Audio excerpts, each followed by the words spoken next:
Olá, bem-vindos de volta ao podcast intitulado Mulheres do Ceará, podcast produzido por alunos do curso de Letras no IFCE, Campus Umirim. Como foi falado no episódio anterior, cada episódio será dedicado a uma autora que fez parte, ou faz parte ainda, da Academia Cearense de Letras. Os episódios serão feitos em ordem cronológica. Então, nesse primeiro episódio, dedicaremos ele a Alba Valdez, a primeira ocupante de uma das cadeiras da Academia Cearense de Letras. Maria Rodrigues Peixe, que adotou o pseudônimo de Alba Valdez, nasceu no sítio Espírito Santo, Vila de São Francisco de Urubretama, Itapajé, Ceará, no dia 12 de dezembro de 1874. Ela ingressou na Academia Cearense de Letras no dia 8 de setembro de 1922, por ocasião da primeira reorganização do sodalício, ocupando a cadeira número 8, cujo patrônimo era Álvaro Martins.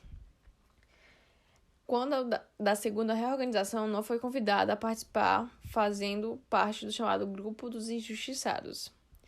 Foi eleita para ocupar a cadeira número 22 da Academia Cearense de Letras em 4 de outubro de 1937, na vaga deixada por Leiria de Andrade, cujo patrono é Gistiano de Serpa.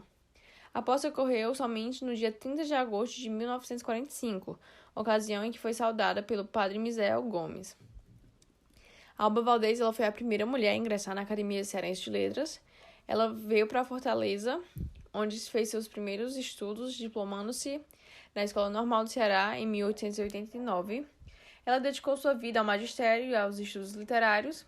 Ela fez parte do Centro Literário, da Boêmia Literária, da Iracema Literária, da ala feminina da Casa de Juvenal Galeno, da Liga Feminina Cearense, que foi a primeira agremiação de mulheres no gênero no Ceará, da qual ela foi presidente. Ela foi jornalista, colaborou com jornais e revistas de Fortaleza e de outras cidades, dentre as quais a Revista da Academia Cearense de Letras, a Revista do Ceará, Panóplia, Diário do Ceará, Correio do Ceará, a Tribuna, a Razão, Unitário, o Nordeste, Jornal do Comércio, Diário de Recife, Íris de Porto Alegre e o Lírio de Recife. Em dezembro de 1901, ela publicou uma série de contos e fechados em um livro sob o título Em Sonho, sendo alguns capítulos traduzidos para o sueco pelo Dr. Goran Bojorman e publicados no Illustrated Howard Knight de Stockholm. Ela foi membro do Instituto do Ceará e faleceu em Fortaleza no dia 5 de fevereiro de 1962. Nas suas obras principais tem Em Sonho, de 1901, e Dias de Luz, de 1906. Ela é uma grande figura na história educacional do Ceará. No decorrer dos nossos episódios, além de contar a história das autoras, a gente vai trazer também algum escrito dessas autoras. No caso da Alba Valdez, nós vamos apresentar uma das publicações dela na revista da Academia Cearense de Letras, intitulada Nosso Lar, Nossa Escola, que fez parte do livro inédito Alguns Registros da Minha Vida. Eu e meus irmãos éramos 4, um menino e 3 meninas. Fomos nascidos e criados sob o regime patriarcal severo. Parte da infância e da adolescência passamos nesse ângulo da rua Santa Isabel, sacudindo pela rodar de bonde que fazia alternativamente a linha da fábrica de fiação e tecidos Pompeu, e do antigo matadouro, e onde meu pai possuía uma loja de secos e molhados que, com algumas pequenas propriedades de aluguel, nos proporcionava regular existência. Por essa época, a rua de Santa Isabel apresentava um aspecto muito mais modesto do que hoje. O maior número das suas contribuições constava de casuchas e de taipa, com biqueiras, que por ocasião das chuvas formavam cachoeiras em miniatura, e debaixo das quais se vinham banhar os filhos pequenos dos moradores, soltando exclamações e gritos de alegria. Iam às vezes até o meio da rua, despidos como estavam, dando pinotes e voltavam do mesmo modo, aos chamados irritados das mães, que entre ralhos e tapas os botavam para dentro. As casuchas, habitadas por trabalhadores e operários, como que envergonhando-se do seu pauperismo, retraíam-se atrás das casas maiores de tijolo que se erguiam alternas dentro do alinhamento. Na frente das outras, estas assumiam o ar de donas da rua. Aí, nesse trecho de arrabalde de Fortaleza, a existência decorria sossegada, tão sossegada que realmente se tornava monótona, principalmente para nós, eu e meus irmãos, filhos do maior negociante da redondeza, o qual nutria ideias especiais sobre a educação doméstica.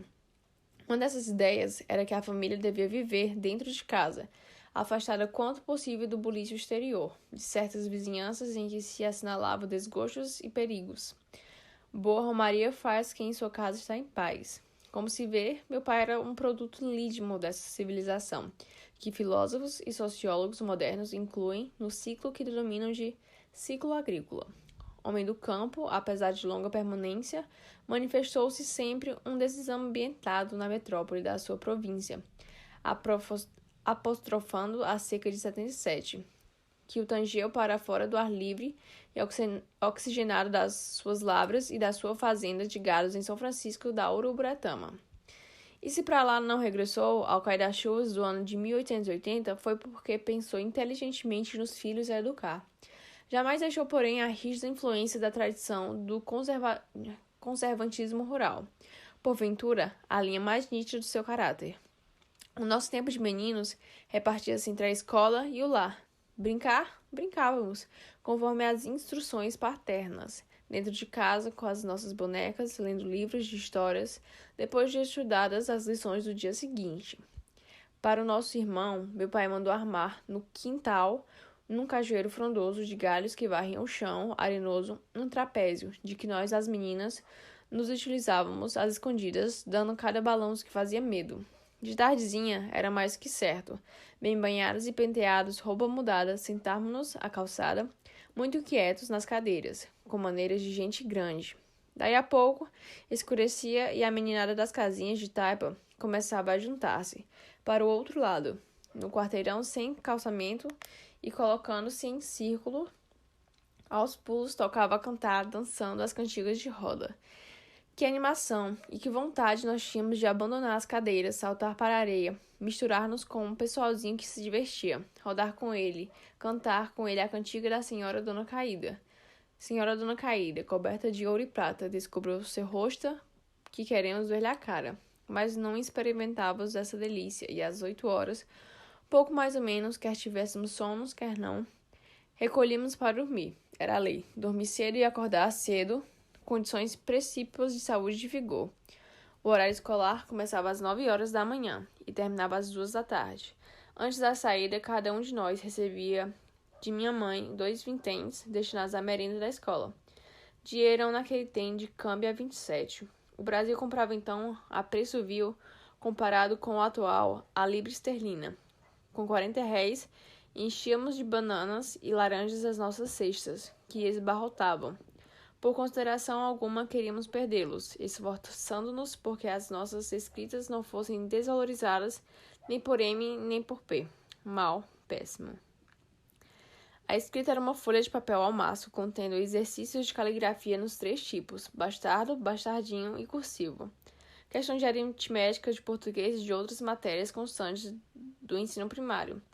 No espaço em branco, à semelhança do que se observava em ofícios e petições, a professora com pena rasgava as notas designadas pelas iniciais dos nomes das mesmas. O, ótimo. B, bom. S, sofrível. M, mal. P, péssimo.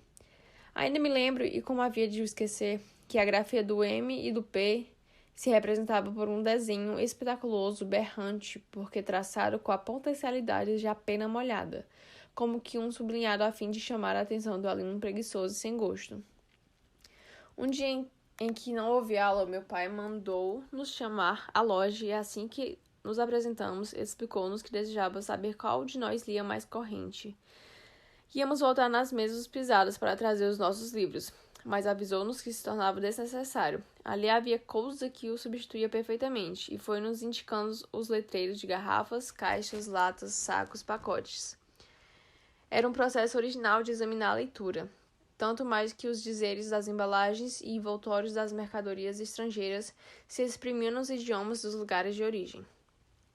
Percebendo nosso atarantamento, sorriu gostosamente. Pronunciássemos as palavras como se achavam escritas. Procedendo assim, Obedecia a um critério muito seu de julgar o nosso adiantamento, critério absolutamente inédito. A prova realizada nos intervalos em que não apareciam fregueses decorria divertida. Que complicação no deletrar os rótulos das caixas de fósforo, que eram importados da Noruega ou da Suécia, ou desta ou daquela, não erro. Naquele tempo, dando-se a lição de países da Europa, enunciava-se Reino da Suécia e Noruega, capitais de Estocolmo e Cristiânia. As palavras que víamos nos rótulos eram abundantes, de grupos consonantais e muitas se pontilhavam de tremas. John Coppins, sei lá. Conservo de cola letreiro, pronunciando, entretanto, as palavras a meu modo, mas só para mim. Esse fato, na aparência irrisório, incutiu-me mais tarde o desejo de aprender línguas. O singular exame de leitura a que acabávamos de submeter-nos calou bem no espírito de meu pai.